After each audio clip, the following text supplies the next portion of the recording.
What is up everyone, this is Andrew and today I'm going to be working on the CL500 a little bit more, and specifically I'm going to be maintaining the hydraulic suspension system. This is one of the systems that came in early stages of the cars of this era. It is very sophisticated and very complicated. It consists of too many parts.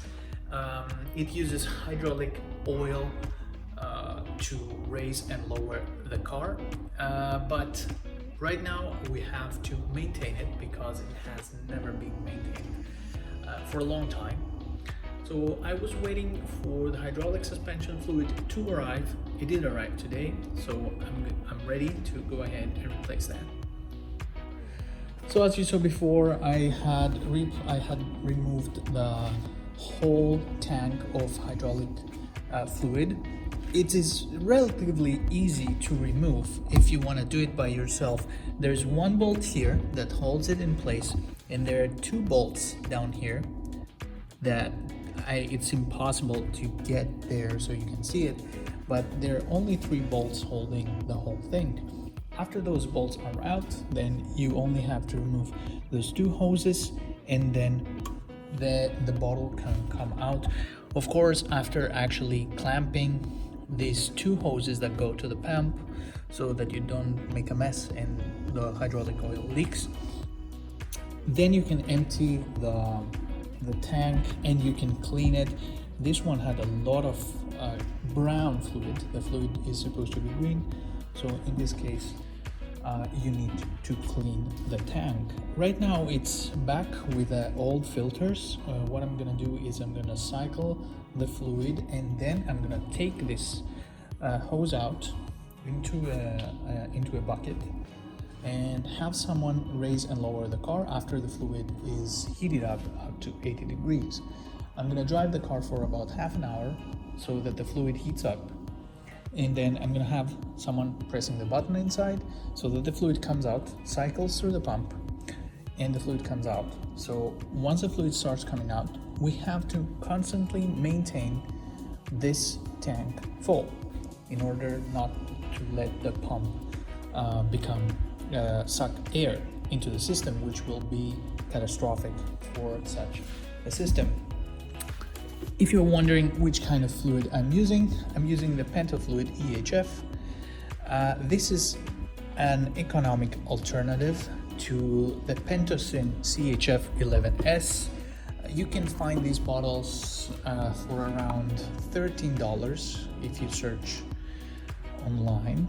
I found those on Rock Auto, so I bought 10 of those. You usually need 8 liters to replace the hydraulic fluid, and I'm gonna go through the whole procedure. It is not an easy procedure, and it also has risks. You also need to get, if you're going to replace that fluid, you also need to get these two filters. This small bottle here, it's for the hydraulic steering, and this one is for the hydraulic suspension. So what you need to do is you need to go ahead and order those parts online, and you're gonna have to replace them after you replace your fluid. These are 2 parts. Right, let's cycle the fluid. Yeah, the car is dead. So great news, I need to jump the car. Alrighty, it's a great day in San California, and what I'm gonna do right now is of course not go for a walk, because I'm gonna go get in my other car and jumpstart the other car. A bit of an inconvenience, I would say.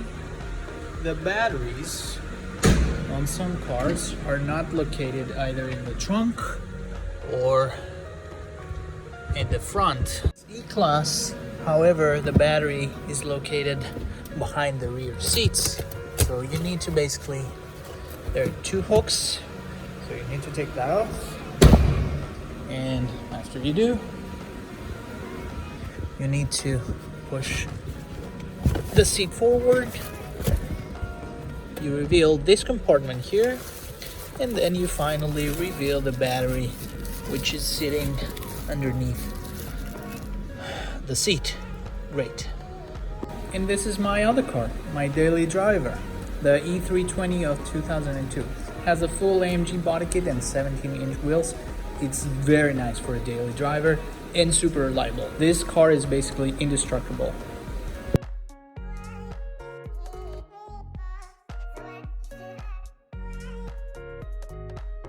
That is what happens when you get this kind of car that is so many years old and it has this kind of doors that open and extend outwards. They might look kind of cool, but they have all kinds of electrical problems.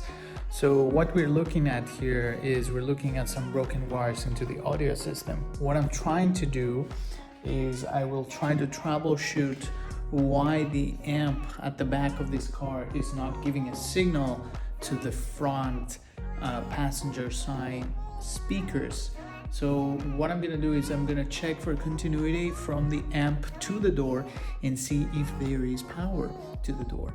If there is no power to the door, it means that somewhere in between the cable is snapped. So I have to find it and fix it.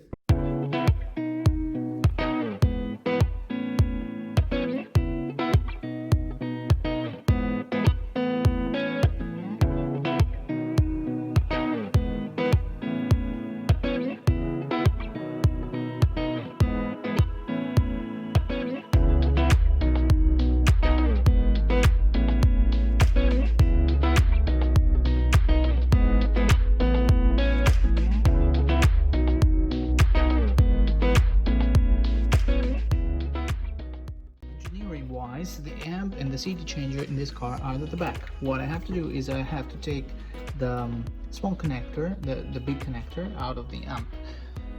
This amp outputs signal to all like 8 speakers that this car has. So I basically have to figure out where this cable goes. So I have to take this plastic cover off and check with the cable that color matches the front speaker. So the front speaker that does not output any sound has a cable color of black and gray. So supposedly the same cable ends up back here and it's should be black, and I can see a black one and a black and gray one, but some of the black and gray ones might be ground. So it's a fun little project. I will spend like 2 or 3 hours on this to try and fix something easy as that. So what I think and what I've read online is I think that this one of these cables in here is just cut because this opens and closes like very weirdly. But before I go and slice all this part and check for snapped wires inside, it's better if I check this part. So much work for such a little thing. Okay, what I'm gonna do here, there's no continuity from back to the front. So I'm gonna have to take it slow. So I have to go through small pieces of wire and see where the cable is cut. So first of all, I'm gonna start from the A pillar and see if the cable, I'm gonna cut a piece there and check with my diode mode in the multimeter if there is continuity in the circuit. If there is continuity, that means the cable from the back to the front somewhere is cut. So I'm not gonna go ahead and troubleshoot it anymore. What I'm gonna do is I'm gonna get a new cable from the back to the front, and that will solve my problem, right? This is the A pillar, and there's a small speaker here which is for the surround sound. It doesn't work all the time, so I cannot trust it to see if there is sound coming from this side. So this is the cable for the front speaker, and this is the cable from the rear speaker. In this car, both of the front and rear speakers are on the door because the door is so huge that it can accommodate both. I'm gonna cut this one and check with the diode mode on this end and see if we got power.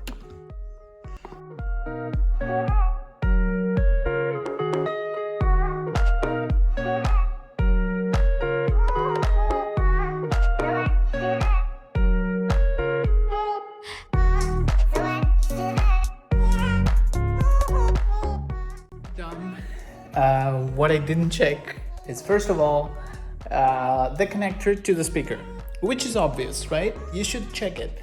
But the thing is, when you plug it all in, it's not gonna work. When you plug it halfway in, it's gonna work. So that means that there's a problem with the connector on the speaker. So to all of you out there, I just wanna give you this tip.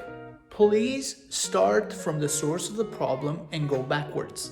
So what I did, I basically stripped the entire car to find something that would take me either 5 minutes, and I spent almost an hour. And I cut the wires, I did stuff that I wasn't supposed to do in this car, and I put myself under like the A-pillar and at the back.